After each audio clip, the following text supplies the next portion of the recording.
Pemirsa, kita akan memasuki Habarnang Panangbayan. Menjelang upacara detik-detik proklamasi peringatan Hari Ulang Tahun Kemerdekaan Republik Indonesia ke-80, suasana kantor Balai Kota Banjarmasin di Jalan R.E. Marta Dinata, Banjarmasin Tengah terlihat berbeda. Terlihat mulai dari halaman, lobi hingga panggung utama siring Balai Kota disolek menjadi nuansa merah putih. Sedangkan pada bagian depan lobi bertuliskan Banjarmasin Maju Sejahtera.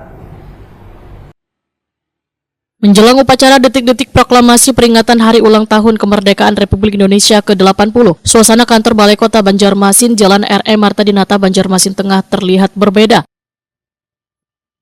Terlihat mulai dari halaman, lobi hingga panggung utama siring Balai Kota disolek menjadi nuansa merah putih. Sedangkan pada bagian depan lobi bertuliskan Banjarmasin Maju Sejahtera. Sejalan dengan visi misi pemerintahan yang dipimpin oleh Muhammad Yamin Hadja Ananda sebagai Wali Kota dan Wakil Wali Kota Banjarmasin dalam mewujudkan Banjarmasin menjadi kota yang lebih baik dalam pendidikan, sosial, infrastruktur hingga keagamaan.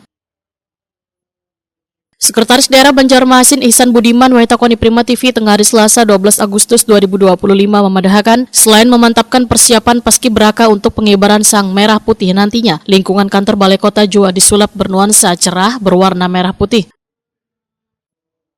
Menurut Ihsan Budiman, berbagai rangkaian HUT Kemerdekaan Republik Indonesia sama nangkaya sebelumnya. Namun di tahun ini, pemerintah kota Banjarmasin akan mengadakan berbagai perlombaan bersama seluruh SKPD, One Forkopimda di lingkup kota pada tanggal 18 Agustus 2025.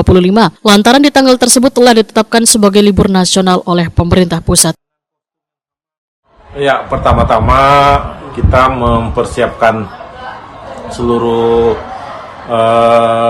organisasi pendukung, lembaga pendukung, baik itu pasukan pengibar bendera, pusaka, kemudian juga para peserta upacara nanti juga itu nanti sudah disiapkan mana-mana, baik itu dari TNI, Polri maupun organisasi-organisasi yang terlibat.